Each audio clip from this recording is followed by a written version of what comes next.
Warning, I upload this video only for historic reasons. The views, thoughts, and opinions expressed on this video do not necessarily reflect this YouTube channel view, thoughts, and opinions. The views expressed do not necessarily represent mine and may be considered offensive, inappropriate, or inaccurate. Of Elvis Presley. Here is NBC News correspondent David Brinkley. Good evening. It didn't even matter a great deal whether you liked Elvis or not. He changed our lives. So were a lot of other people, parts of our lives, but they didn't change things. Mantovani played Charmaine 1,000 times, and we heard it on the radio in elevators and dentists' offices, but it didn't change anything. Elvis Presley did. He changed the way then teenaged America thought about things, about public entertainers and pop music and popular attitudes toward living and behaving and dressing and talking. And so when he died today of some kind of heart ailment at the age of 42, people felt a sense of loss whether they ever liked his singing or not, particularly in Memphis, where he lived. Jackson Bain is in Memphis. Rock and roll, as he was called, died quickly and quietly in the bedroom of his mansion here this afternoon. He was found unconscious on the floor of his bedroom by his road manager, Joe Esposito. After Esposito's attempts to revive Presley failed, he called the Memphis Fire Department ambulance service. The ambulance rushed the 42-year-old singer here to Baptist Hospital, a 10-minute trip from the mansion, and Presley was pronounced dead on arrival. An autopsy was held tonight, and late this evening, Shelby County Medical Examiner Dr. Jerry Francisco announced that Elvis Presley had died of a severe, irregular heartbeat. The autopsy had been completed, and the cause of death is cardiac arrhythmia due to undetermined causes. Now, what this means is that there are several cardiovascular diseases present, which include a history of mild hypertension, which was under pretty good control, and some coronary artery disease. Now, these two diseases may have been responsible for this cardiac arrhythmia. The precise cause has not yet been determined for the cardiac arrhythmia. It may take several days to several weeks to determine that specific cause, and in some cases it never is discovered. The physicians also said there was no evidence of excessive drug use, which discounts earlier rumors of a possible drug overdose. Outside the heavy gates of the mansion Presley built for his late mother, crowds began to gather this afternoon. Many were ardent fans, many were simply curious. Some were crying. Presley's friends and business associates began gathering too, passing inside without comment. Funeral arrangements are being made tonight, and those arrangements are expected to be announced tomorrow. Jackson Bain, NBC News, in Memphis. It was all kind of hokey, but it did have the virtue, rare nowadays, of being real. Elvis really was poor and unknown and thinly educated when he went into a recording studio at the age of 19 to make his first records playing a 1295 guitar. And they began to catch on because the disc jockeys played them, and he was a big number by the time he was drafted into the Army. He went, he didn't ask for favors, and he got promoted to sergeant. When he came back from the Army, he was married to a girl he met while he was in. They had one baby and one divorce, like a lot of others. We are indebted to MGM for the following excerpts from a film called Elvis on Tour. Elvis was born in Tupelo, Mississippi, and his father worked in a paint factory.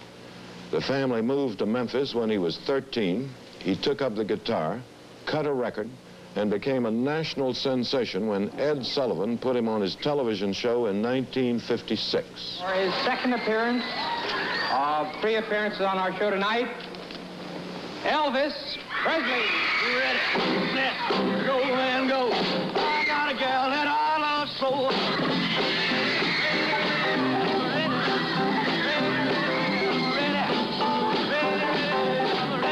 Ready to rock and roll. Become a sweetie pie, she's my rock and roll baby, she's out.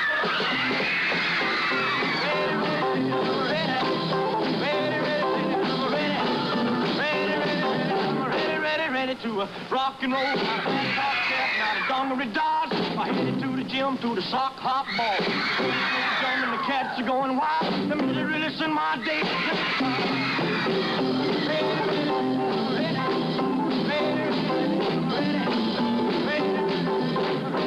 Ready to rock and roll.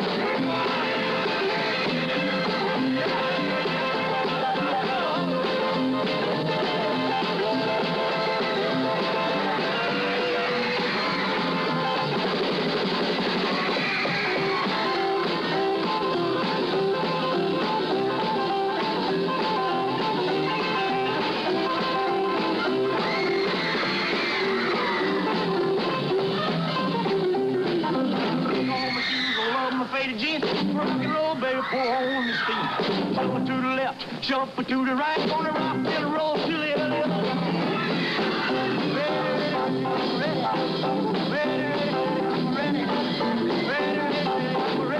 Ready to rock and roll.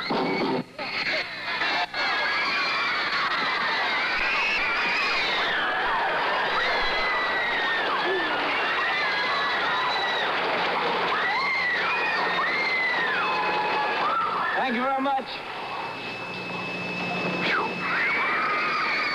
That's all right for you. First time that I appeared on stage, it scared me to death. I really didn't know what the yelling was about.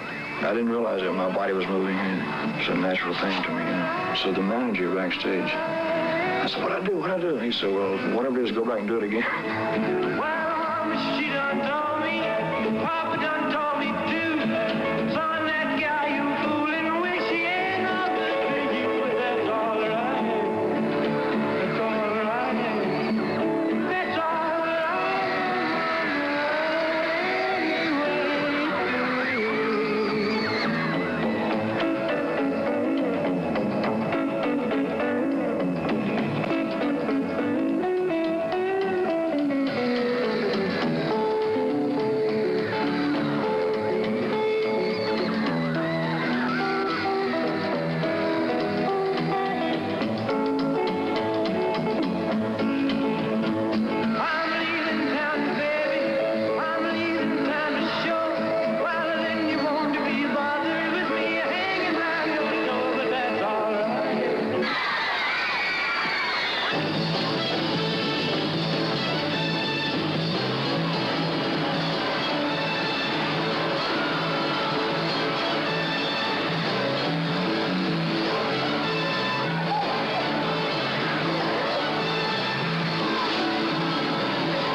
Television makes a lot of noise and fills up a lot of time with material good and bad, but it's on radio where popular musicians live or die.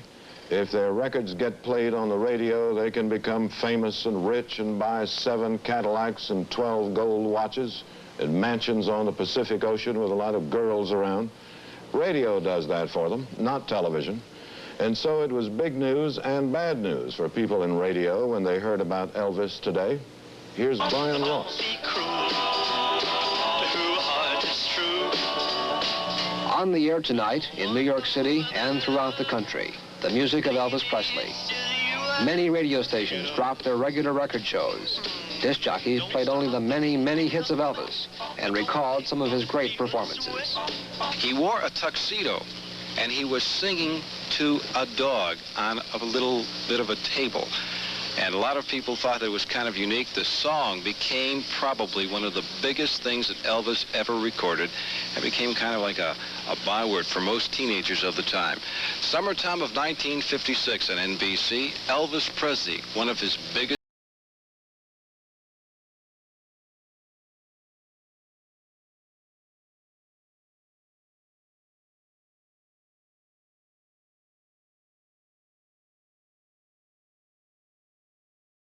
People who knew a lot about music and a lot about Elvis are here tonight to talk about him and his music, including Murray the K, a disc jockey who was playing Elvis Presley records back in 1954.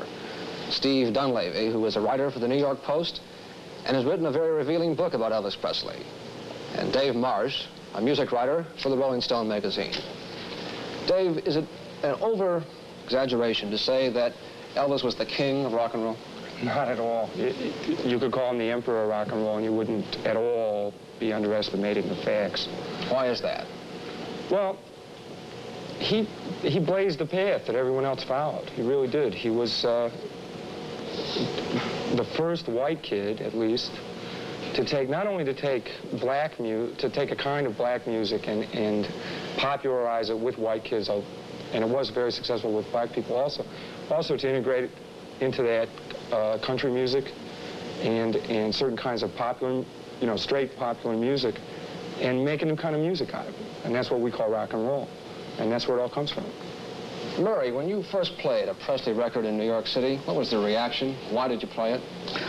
I had heard a rumor to the fact that this small record label called Sun was being purchased. The masters of an artist by the name of Elvis Presley was going to be purchased by RCA Victor, and that he was a big sensation, especially down in the South. And one record that I remember having the original copy on the old Sun label was a record called Mystery Train. And during those days, I always had a thing on my show called the Record Review Board Contest, where I'd play the new records of the day and let our listeners listen to it and vote on it. And we played it that night, and it won, like going away. And from that day on, I guess we were playing Presley almost every day. Was that, in your mind, the beginning of rock and roll?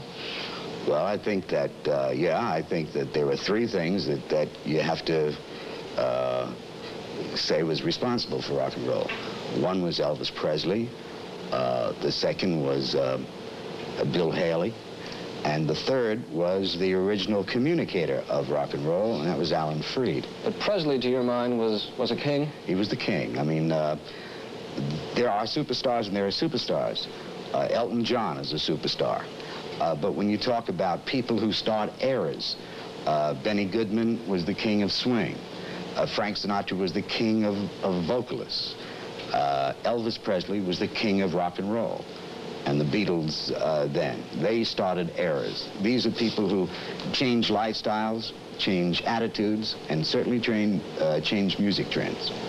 Steve Dunleavy has written a book called Elvis, What Happened? It's a revealing book about what his former bodyguards told you happened to the king. What did happen to Elvis Presley in the last years? For the last years, unfortunately, his body wasn't working. He was totally a product of the drugstore. He took pills to go to sleep. He took pills to get up. He took pills to eat. He took pills not to eat. He took pills to go on stage. He took pills to come off stage. And it was a classic case of the cliche of too much too soon. He had nothing more. He had no more mountains to climb. He had nothing more to attain. He was this very, very tragic, lonely millionaire, multi-millionaire, with this tiny circle of friends we all called the Memphis Mafia. And three of them told you about their experiences with him. Three of them, Red West, who had been with Elvis since Humes High School in 1953. Sonny West, his cousin, had been with him for 16 years. Dave Hebler, relatively recent member of the Memphis Mafia, since 1972. They were fired by Presley in July of last year. But what was his life like this last year, for instance? This last year? Well, I can only speak for the year previous to when the boys were fired. He would stay up in his room for 1 week, 2 weeks at a time, popping pills, getting out of it, just trying to get away from the world. He had no rudder. There was only two people that Presley ever really could rely on, and who he really loved, and that was his mother and his wife.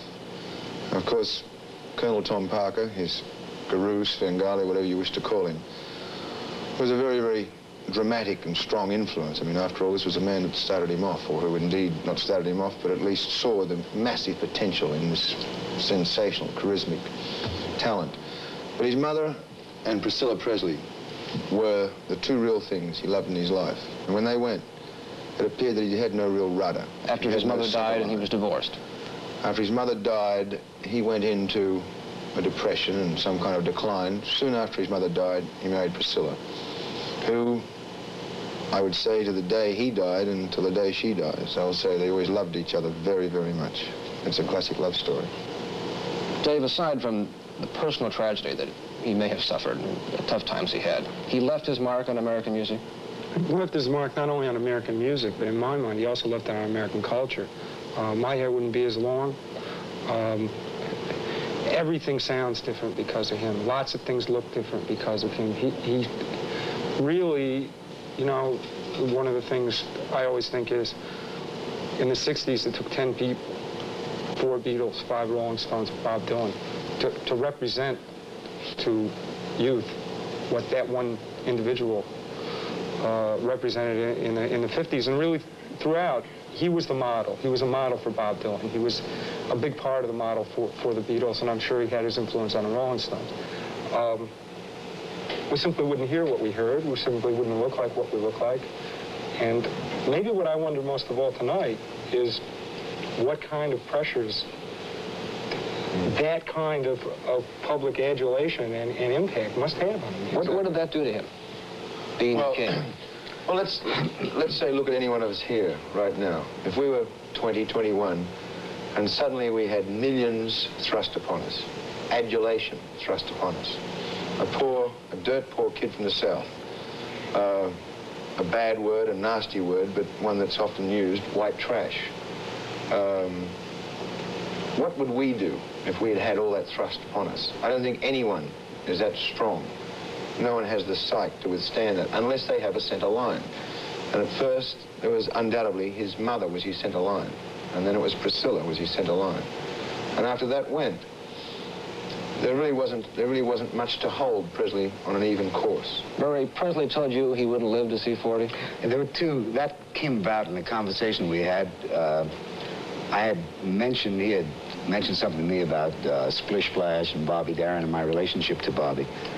And I don't know how it came about, but I had mentioned the fact that Bobby had said that he wouldn't live to be 40 years old. And he said, well, I know how he feels because I feel the same way. I don't think I'll live to be any older than my mother was.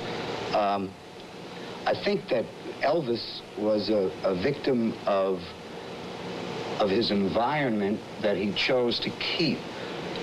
Elvis wasn't really concerned too much with the outside world. He was more concerned with performers like what Roy Orbison was doing.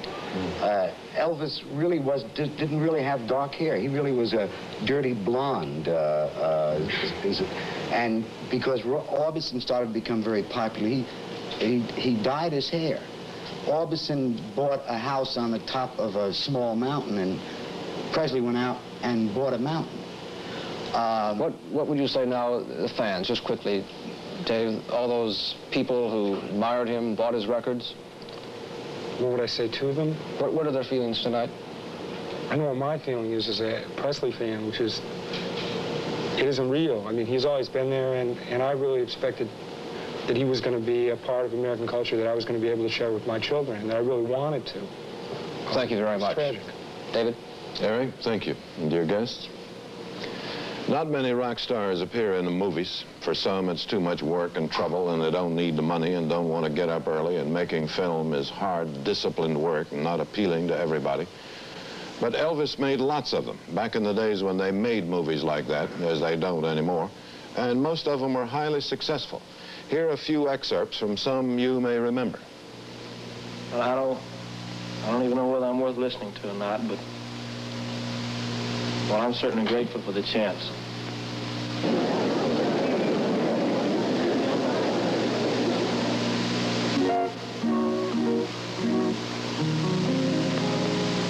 I will spend my whole life loving you, just loving you. Winter, summer, springtime too. Loving you makes no difference where I go.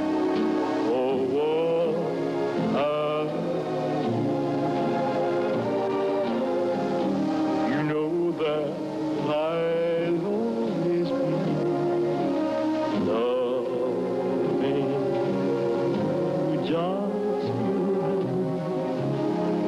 I'm seen with someone new. Don't be blue, young you. I'll be faithful. Always true to you. There is only one, and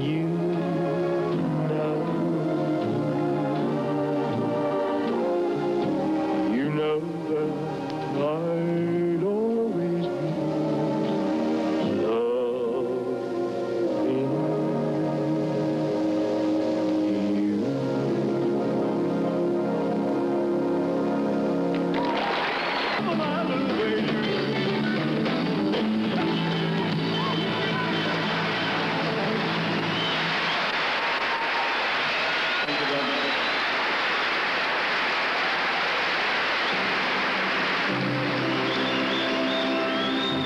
time we're not a moving thing, and I could make it stay. This hour of love we share will always be. There'd be no coming day to shine a morning light, make us realize our night is over.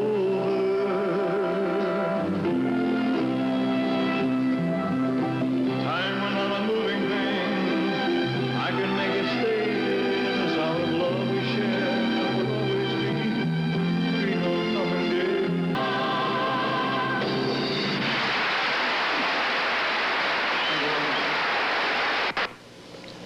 Elvis spent his last years in Memphis living in a mansion called Graceland behind a horseshoe drive lined with glittering cars. Because he actually was a little shy, he didn't go out much, but everyone in Memphis knew he was there. He was a part of their lives. And so there was a special reaction there today when the news came out. Jackson Bain in Memphis. David, there is something in the rock and roll dictionary called the Memphis sound. It's a solid rhythm and blues kind of music with roots heavy into Southern gospel. Memphis was the town Elvis Presley adopted as he rose from truck driver to established star, and the town adopted him as well. Memphis is the kind of town which is populated by just the kind of people who were the most ardent of Elvis Presley fans. The middle and lower middle class ticket buyers and record buyers who made Presley the star he became. Well, those people were in shock this afternoon, incredulous, and they kept asking the reporters here if it was really true, if there couldn't have been some mistake. And when the answer was confirmed, they walked away in stunned silence. And many turned back to the only Elvis Presley they ever really knew. Not the quiet, reclusive millionaire, but the soft, deep baritone of the records they loved.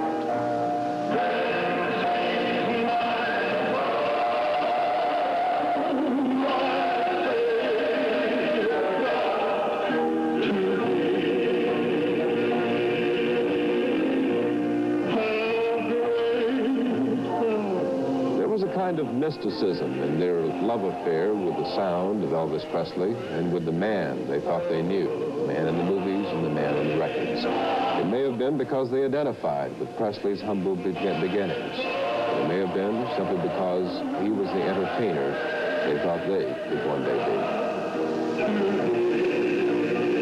2:45, and he was fine then, and he was smiling and waving, and he had his girlfriend in the car and his doctor and a couple of other people.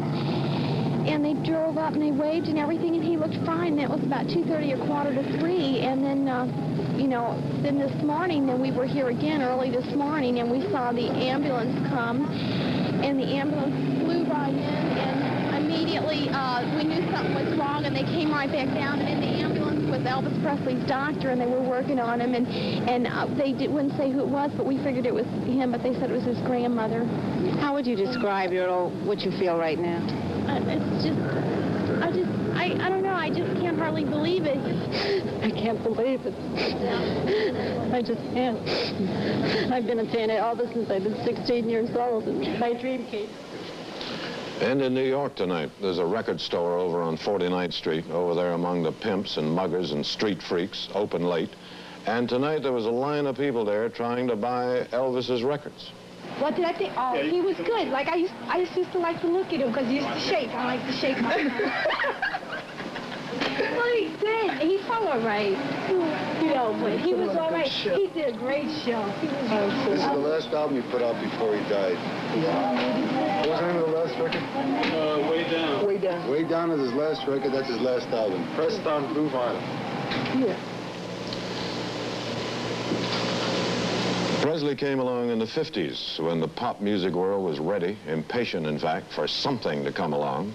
The famous swing era of the big bands was dead or dying. Benny Goodman, Artie Shaw, Tommy Dorsey had about had their day. Count Basie, Duke Ellington, and a few others carried on, but it was uphill. And there was something called bop, hard, difficult, obscure music you couldn't dance to. They called it jazz, but it wasn't. There was Bill Haley and the Comets, Chuck Berry, Fats Domino, Elvis. A new way of playing old music called rhythm and blues, formerly called race and blues. Hot, stomping, sweaty, and sexy. The audience for it was there, and the audience went crazy. It didn't just change pop music, it changed society. Until the day he died, today he could still fill an auditorium. He changed our lives, like it or not.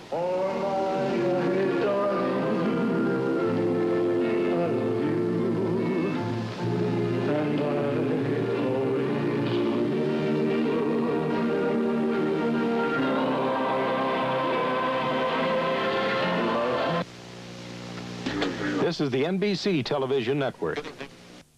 Apparently it was a heart attack. He was found at his home in Memphis, not breathing. His road manager tried to revive him. He failed. A hospital tried to revive him. It failed. His doctor pronounced him dead at 3 o'clock this afternoon. The end, at an early age, of one of the two most spectacular careers in the history of American entertainment, the other being Frank Sinatra's. Long after he became an institution, here was how Presley looked and sounded on an NBC television special 4 seasons ago. Presley was very nearly at the peak of his career when he was drafted into the Army. That was 1958.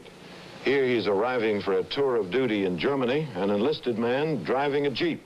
He could have gone into what they call special services and avoided the kind of time put in by ordinary soldiers, but Presley didn't. Actually, he trained as a tank man.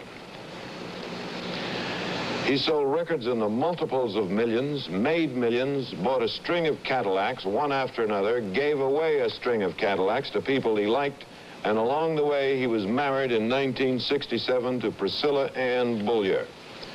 The very symbol of sex for all of the millions or hundreds of thousands of teenagers was married only once, and then relatively late. The couple had one child, a daughter. The marriage did not last very long. It ended in divorce. He was a part of American popular history. In the 1950s, the great swing era of Benny Goodman, Artie Shaw, and Tommy Dorsey was about dead. Big band pop music had turned into what was called bop or bebop. Remote, obscure, bloodless. Nobody liked it. Nobody could dance to it. And then here came Elvis with a hot, stomping, steaming, sexy kind of music that turned on young people as pop music never had before. Others came along, including the Beatles, but they were all indebted to him, and most of them said so. He died today. Even though he didn't drink, smoke, or drive his own car, he quit breathing at the age of 42. NBC will have a special on Elvis tonight at 11:30 Eastern.